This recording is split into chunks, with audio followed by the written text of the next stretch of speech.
This is Shore Sports Zone's Week 2 Saturday Highlight Show. I'm Rich Crampanis. Thanks so much for logging on. In case you missed it last night, we were able to bring you 7 games of great action from all across the Jersey Shore. Our Saturday show starts right here in Freehold as the Freehold Borough Colonials had a great matchup against the Howell Rebels. Shore Sports Zone's coverage of Freehold Borough is brought to you by HIT Training. Great job by the Freehold Borough Band, one of the great musical entities of the Shore Conference. It was 14-0 Howell in the first quarter. Freehold Borough trying to get something going, and they turned to number 4. Ashanti Worthy, an all-zone pick last year. He continues to make great runs, still only a junior. That run down to the 23. Same drive started the second quarter. It's 4th down. Joe Kraus to Alante Hare, looking to extend to get the first down. Fumble recovered by Mackay Gandy, and Howell would have a number of turnovers created by its defense. This play is pretty wild. Kraus completes the pass, but the ball pops loose. It's into the hands of Joe Pepe, and Pepe is on the move. And Pepe is so charged up, he's up and over the bench. Pepe was okay. Big INT for Joe Pepe, and Howell's in business. But it was time for the Freehold Borough defense to get in on the turnover game. Eddie Morales launches to the end zone, and it's Alante Hare with the INT. It's still 14-0, but Freehold Borough able to get something going late in the first half. Joe Kraus over the middle to Marquis Gill. Beautiful pass play right there. At the half, we've got a 14-7 football game. On the opening drive of the third quarter, check this play out. Eddie Morales, is he picked off? Give me that. That's Nassim Brantley who takes it away and takes it to the house. We got to take another look at this. This play is unbelievable. As you can see, it looks like an INT for a moment, but great determination by Nassim Brantley. You'll see that on top plays on Sunday morning on shoresportszone.com. 21-7 Rebels. Kraus kept on slinging it. Freehold Borough wouldn't go away. It's Hare with the great touchdown catch. We've got a 21-14 ball game. And more good Howell pass attack. This Nassim Brantley has emerged as a name to watch. You're going to see him on our stat zone on shoresportszone.com as one of the leading receivers. He was pushed out of bounds at the 14-yard line. But no worries, because Eddie Morales caps off the drive. He gets in there. Freehold Borough thought they had a stop on 3rd and goal, but Eddie Morales makes it a 14-point advantage, 28-14. One more amazing play from this game. 3rd and short, Ashanti Worthy looks like he's down. He has the escape plan all in place. This is not your typical 13-yard touchdown run.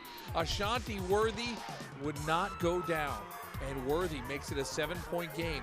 And it looked like Freehold Borough had a chance to tie, because here the defense steps up inside the 15-yard line. It's a fumble. The Colonials recover, so they've got the ball in the 4th quarter down 7, but Freehold Borough gives it right back. This is the play that really broke the back of Freehold Borough. Howell recovers. They turn to Mackay Gandy. Mackay Gandy with a 3-yard touchdown run. It goes back to a 14-point advantage at 35-21. Howell did so much passing in the first half, and Morales is so outstanding through the air, but this Howell team is able to turn to the ground attack as well. Good game for Nick Chambers. Here's Chambers with a great run. He almost gets in there. He gets marked down at the 1-yard line. No worries, though, because they give it back to Nick Chambers, his 2nd touchdown run of the game, and this seals the deal for the Howell Rebels. And Luke Sincourt and the Howell Rebels all smiles thanks to a 41-21 win at Freehold Borough. You see the numbers on Eddie Morales, 8 of 16 for a $176. His 2 touchdown passes were to Nassim Brantley. Chambers had 100 yards on the ground, and Howell is off to a 2-0 start. A tough test next week when they take on Middletown North. After the game, we talked to Nassim Brantley about the 2-0 start and that incredible touchdown catch early in the 3rd quarter. Well, it's still room to work on. we need to work on not turning the ball over as much, and we're happy about the win, but we still need to work. All I was thinking about was making a play. That's what I was told to do, make a play, and I guess I made the play. Our guys have been competing. They've been doing a great job in the offseason. I think every week is crucial. 2-0. We've got a tough grid coming up here in the next couple of weeks, so we'll focus on our next opponent, but we're happy where we're at. Shore Sports Zone's coverage of Colts Neck is brought to you by Hit Training. Darian Barnes, in his second season leading the Colts Neck Cougars, Freehold Township raced out to a 7-0 lead early in the game. Colts Neck trying to get things going in the first quarter. Here's Hayden Volk. The pass is deflected, and look what I found. Jason Kaufman comes down with a great catch, but this drive would stall. Freehold Township with that air raid attack. Charles Sabah has been a great quarterback early on in 2016, and he's got a great target in Adrian Ribeltowski. 51 yards. It doesn't take long for Freehold Township to strike. 14-0 Patriots in front. Give credit to Colts Neck. They put together a good drive here. 4th down. Hayden Volk avoids the rush and gets the first down at the 15-yard line. An effective drive for Colts Neck is capped off. Vinny Gargiula up the middle. Gargiula finds the zone. A 1-yard touchdown. We got a 14-7 game. And then a huge play here. Colts Neck fans really fired up here. We're going to slow it down. Max Nowak, they're going to call him down. But you see he's standing up. Gargiulo caused a fumble. Justin Francione thought he had a touchdown, but they ruled Nowak down. Colts Neck certainly frustrated. They thought they had a defensive touchdown. Cougars get the ball back. Volk looking to draw even at 14, but the pass is picked off by Patrick Larisai. Great job in the end zone there. It stays 14-7, and now it's time for Sabah on the offense to go back to work over the middle. Tyreek Hall, he had 100 yards receiving on Saturday afternoon, and then another great target. The future Penn Quaker Anthony Lottie had the game winner against Freehold Borough last week, won a game ball along with Charles Sabah. Freehold Township is on the move. This drive is capped off when Sabah finds Adrian Ribeltowski. He runs great routes, takes it to the house, 31 yards, 5 catches, 144 yards, 2 touchdowns for Adrian Ribeltowski, 21-7. Late first half, little trickery, the hook and lateral. That's Lottie to Ribeltowski. And Adrian Ribeltowski has the Patriots threatening again. Closing seconds of the first half, Tyler Schulman from 26 yards. It's good to go. At the half, 24-7 Patriots in front, and Freehold Township rolls to a 44-7 win over Colts Neck. Senior kicker Tyler Schulman had a day. 3 field goals, 26, the one you saw, 41 and 30 yards. And look at the numbers for Charles Sabah. 23 of 42, 340 yards in the air, and 3 touchdown passes. Coach Corey Davies and the Patriots off to a great start in 2016. 44-7 is your final. LJ Clark and the Lakewood Piners coming off a shutout win over Manchester in Week 1. Lakewood hosting Donovan Catholic in a B-South matchup. In the opening drive of the game, everyone better learn to keep up with the Joneses when you face Lakewood. Zaire Jones to his brother, Jair Jones, 40 yards. It's 6-0 Piners. The extra point is no good. After a stop by the Piners defense, it's Zaire going back to work, finds 80 Palmer. This is good for 17 yards, and it would lead to the Joneses. Zaire to Jair. This is an 18-yard touchdown. 2-point conversion makes it 14-0 Lakewood. The Lakewood defense disruptive. Donovan trying to get something going, but Matt Baltus is dropped for a loss right there. And how about one more dose of the Jones brothers? Zaire to Jair for the 3rd time. 20-yard touchdown makes it 20-0. That is some combination right there. Let's give credit to Donovan Catholic. Matt Baltus with a nice run up the middle. This is good for 16 yards. and the Griffins are going to get on the board thanks to Baltus powering his way in for a 5-yard touchdown. That makes it 20-7. But on the ensuing kickoff, Lakewood has another dynamic playmaker. This is Honore Richardson. He gets loose, and look at Honore Richardson go. Richardson trying to go all the way. Does he get there? Oh, great saving tackle right there. He's down at the 5-yard line.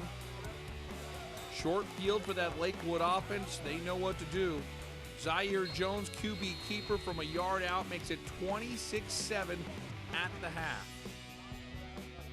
And if you were thinking there might be a drop-off in the second, because Lakewood comes out like gangbusters. This is gorgeous. Zaire Jones to 80 Palmer. That is a good-looking play right there. It covers 25 yards to make it 32-7. And one more great highlight for this Lakewood team. Honore Richardson does it on defense and special teams. This is Honore to the house. Richardson, 45-yard touchdown. That made it 39-7. And the Lakewood Piners are 2-0 on the season with a convincing 52-14 win over Donovan Catholic. So there's plenty of bragging at the Jones table. Zaire had 4 touchdown passes and a TD run. Jair Jones had 3 TD catches from his brother, and Honore Richardson shined in the highlights as Lakewood improves to 2-0 on the season. Let's go to Keyport, where Asbury Park, coming off a huge home win against Shore Regional, taking on the Raiders of Keyport.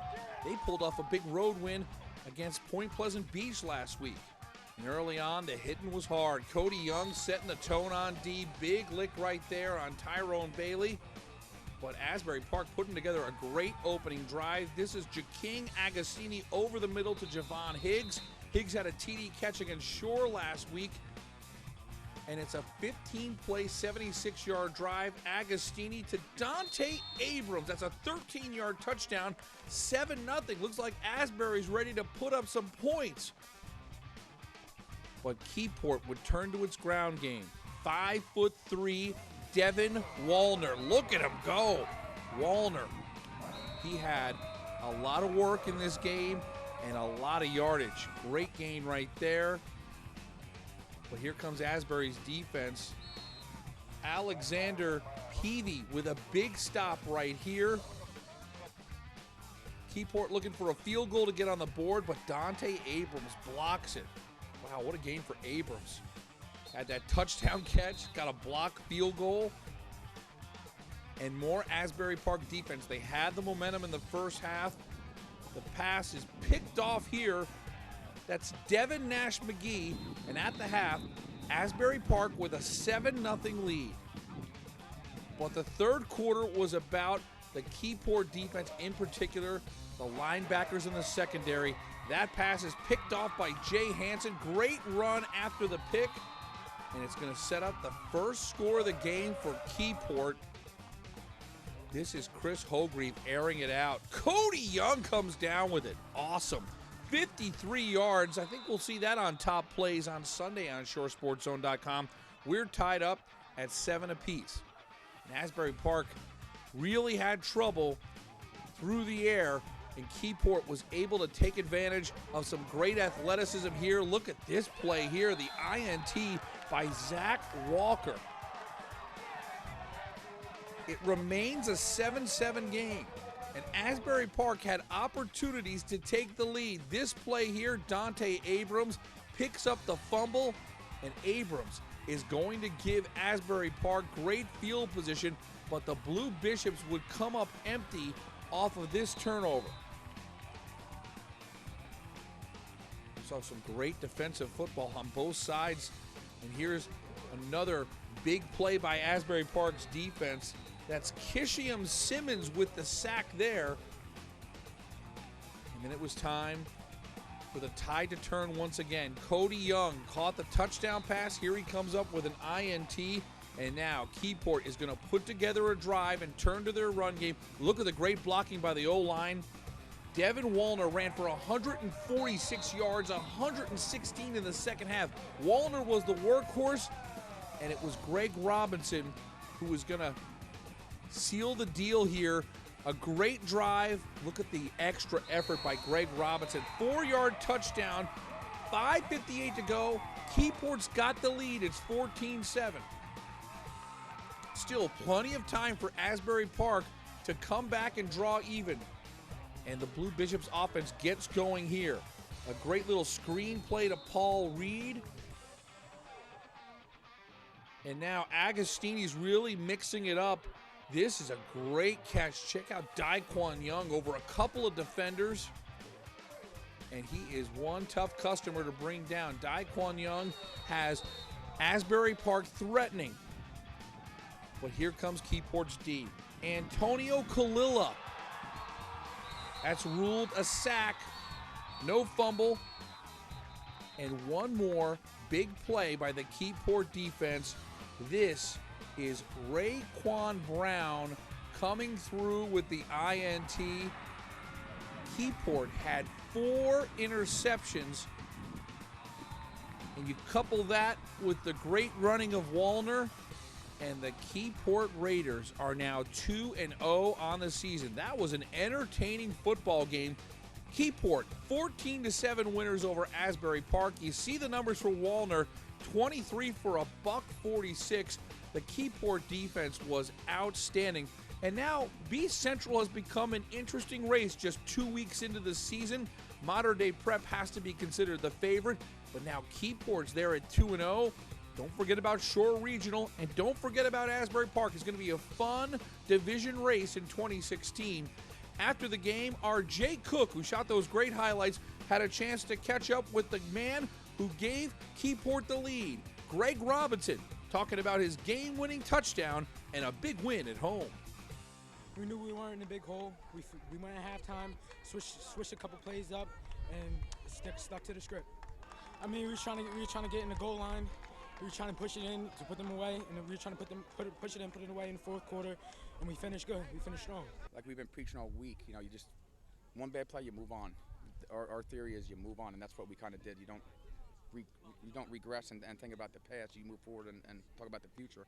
And they've been buying into that, working real hard and doing everything that all these coaches have been asking. I'm real proud of all the kids. We wrap things up in Kingsburg. The Titans trailing Highland Park 20-6 in the third quarter, but we saw some youngsters on Kingsburg do some great things. This is Liam Reichs, and he is coming right at you. 5'9", 200, big load. That's a great big gain for Liam Reichs. And then more good running by Keyport. This is fourth quarter, same drive. Joseph Osterby with a nice run. Fourth down, Daniel Vital is going for it, and Vital, oh, so close to getting in the end zone. Great call by the officials right here. We're going to zoom in. Look at how close Vital came to getting into the end zone, literally inches. Highland Park takes over at their own 2-inch line. More fourth quarter action. Vital here going to the air, making a mistake. Ryan O'Shea, there he goes. This is a 54-yard pick six. The Owls get a big defensive score. It's now 27-6. You got to give credit to these kids at Keansburg, though. They're always working hard, even when they're down a few touchdowns at home. This is a great return on the ensuing kickoff by Darius Moore. And the hard work is going to pay off. This is Justin Alessi.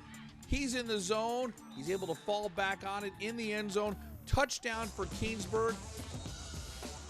But it was too much Highland Park in this one. Dylan Boynton, big run right here, and Boynton is gone. Touchdown for Highland Park. And the Titans of Keansburg fall at home. 33-20 is your final. Daniel Vital had a long touchdown run in the first half. Keansburg falls to 0-2, losing by 13 at home to Highland Park. Don't forget to check back in on shoresportzone.com on Sunday morning. Our Monmouth Building Center game ball polls will be up. We'll have the top performers and top plays from Week 2 in the Shore Conference. And once again, our cameras were able to capture some fantastic moments on the gridiron. For our team at Shore Sports Zone, I'm Rich Crampanis. Thanks so much for watching, and thanks again to our sponsors for allowing us to capture so many great moments in high school football right here on shoresportzone.com.